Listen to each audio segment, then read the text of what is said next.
मसूरी की George Everest state जो पर्यटन का सबसे बड़ा गहना है, और अब यह गहना किसी और के पास है क्योंकि उसे कौड़ियों के मूल सौंप दिया गया है। मसूरी की वो जमीन जो करोड़ों की नहीं हजारों करोड़ की थी, उसे मात्र 1 करोड़ रुपए सालाना रेंट पर दिया गया है।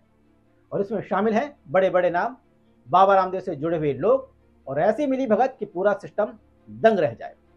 इस वीडियो को देखने के बाद आपको ये जरूर समझ आएगा कि अगर गड़बड़ झाला करना है तो कैसे करना है, कानूनी प्रक्रिया कैसे काम करती है कि सांप भी मर जाए और लाठी भी न टूटे। कहानी है मसूरी के जॉर्ज एवरेस्ट स्टेट की। जो जमीन कभी स्वर्गीय MC शाह परिवार, स्वर्गीय CP शर्मा जो यमकेश्वर के मराल गांव के मूल निवासी थे, अभिनेत्री अर्चना पूरण सिंह के पिता स्वर्गीय पूरण सिंह और अन्य की थी।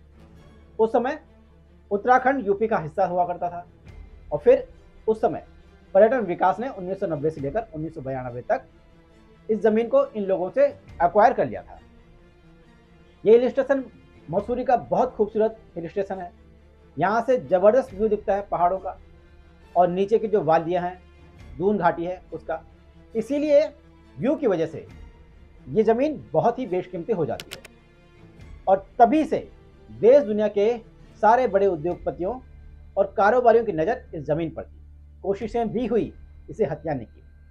जैसे उत्तर प्रदेश के ज़माने में समाजवादी पार्टी की सरकार में इस ज़मीन को एसएल वर्ड को देने की बात भी चली, लेकिन लोगों ने भारी विरोध किया, तो जन विरोध के कारण तब की सरकार ने यह फैसला नहीं लिया। और जब उत्तराखंड में बीजेपी की सरकार आई तो इस जमीन को 19 जुलाई 2023 को उत्तराखंड के पर्यटन सचिव, उत्तराखंड पर्यटन विकास परिषद के एक वरिष्ठ अधिकारी के एक साइन से बाबा रामदेव के सहयोगी के पास ये जमीन चली गई है। अब सवाल यह है, जब ये जमीन इस कंपनी के पास गई तो दिक्कत क्या है? मोटी मोटी दिक्कतें कुछ नहीं है, लेकिन बारीक दिक्कतें बहुत सी हैं। सवाल यह है कि इस जमीन के नाम पर क्या गड़बड़ हुई है, तो किसने की है और कैसे की है, और इस गड़बड़ से उत्तराखंड को कितना नुकसान हो रहा है, ये बहुत इंटरेस्टिंग भी है। अब देखिए, जब सरकार ने मन बना ही लिया था कि ये जमीन कहाँ देनी है, तो फिर कैसे प्लानिंग होती है। उत्तराखंड टूरिज्म बोर्ड ने मसूरी में एडवेंचर टूरिज्म के लिए एक टेंडर निकाला, जो 142 एकड़ में museum, observatory, cafeteria, sports area और पार्किंग के लिए था। फिर इस टेंडर के लिए 3 कंपनियां आगे आई। पहली कंपनी प्रकृति ऑर्गेनिक्स प्राइवेट लिमिटेड, दूसरी कंपनी भरवा एग्री साइंस प्राइवेट लिमिटेड, और टेंडर झटकने वाली तीसरी company Rajas aero sports and adventure private limited.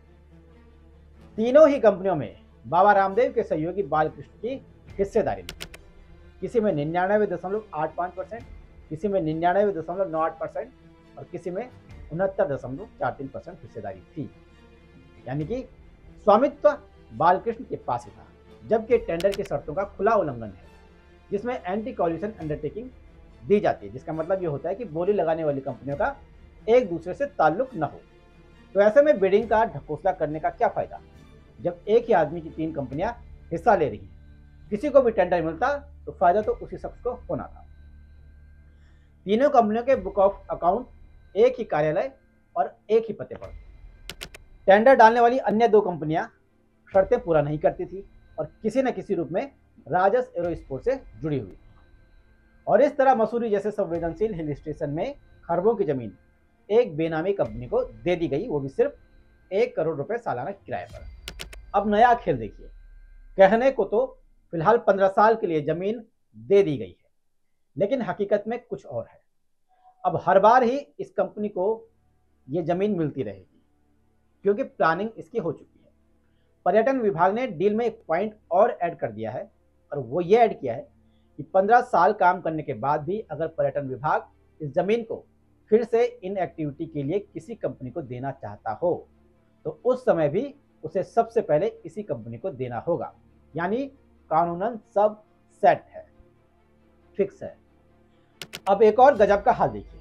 15 साल में सरकार को इस जमीन से मिलेंगे 15 करोड़ रुपए, लेकिन अगर ठीक से बिडिंग होती तो सरकार को 15 करोड़ नहीं, बल्कि 1500 से 2000 या 2200 या 2500 करोड़ रुपए मिलते। चलिए छोड़िए इस चीज को, जमीन गई। जबकि इससे पहले ही पर्यटन विभाग ने यहाँ एशियाई विकास बैंक से 23 करोड़ रुपए का कर्जा ले लिया था, कि हम इसको डेवलप करेंगे। कर्ज लिया, उसका ब्याज भी अलग से देना है।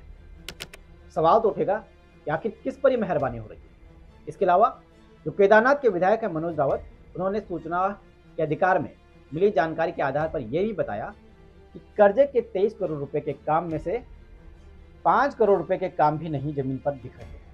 जो काम हुए हैं वे बेहद घटिया किस्म के हैं। ये काम भी उत्तराखंड में काम कर रही एक बड़ी दागी कंपनी को दिया गया था। ये कंपनी कई विभागों में अरबों का काम कर रही है और अभी कारनामे खत्म नहीं हुए हैं। कहानी तो अभी भी बाकी है। जो हमने अब तक बताया गड़बड़ झाला, ये तो लीगल तरीके से था, लीगल तरीके से किया गया भ्रष्टाचार। अब इनलीगल की भी बात कर लेते हैं, क्योंकि मौके पर कंपनी ने 1000 बीघा जमीन कब्जा कर लिया है। आरोप है कि कब्जे के बाद कंपनी ने 200 साल पुराने रास्ते को बंद कर दिया है, जिससे स्थानीय लोग अब परेशान हो चुके हैं और संघर्ष कर रहे हैं। और कंपनी पार्किंग के लिए 3 घंटे का शुल्क 400 रुपये और सड़क पर चलने के लिए 200 रुपये प्रति व्यक्ति वसूल रही है। इन सब के बीच पर्यटन मंत्री सतपाल महाराज पर भी सवाल उठ रहे हैं कि उनकी नाक के नीचे इतना बड़ा खेल कैसे हुआ। उनकी खुली सहमति थी, मौन सहमति थी, या उनको कुछ पता ही नहीं था। तो ये थी मोटी मोटी कहानी। अब जब मामले का खुलासा हुआ है तो देश में जोरदार हल्ला भी मच गया है। उत्तराखंड के नेता प्रतिपक्ष यशपाल आर्य ने कहा है कि ये कोई पर्यटन परियोजना नहीं, ये एक बड़े पैमाने पर जमीन कब्जाने की साजिश है। सीपीआईएम के राज्य सचिव इंद्रेश मैक्रून ने इसे मैच फिक्सिंग बताया और मामले की सीबीआई जांच की मांग की। जबकि कांग्रेस नेत्री सुप्रिया सनेत ने एक्स पर इस घोटाले को लेकर बड़े सवाल खड़े किए और कई लोगों ने सवाल उठाए देश के। अब ऐसे में हमारा भी सवाल है कि क्या पर्यटन विभाग, पर्यटन सचिव, पर्यटन मंत्री और उच्च अधिकारी इसमें शामिल थे या उन्होंने आंखें मूंद दी थी, और क्यों? क्या उन पर कोई राजनीतिक दबाव था, कोई पैसों का लालच था, या आखिर ऐसी क्या डील हुई? और अगर हुई है या नहीं हुई है तो कम से कम इस मामले में सफाई दें। मुख्यमंत्री भी इस मामले में अपनी चुप्पी तोड़े।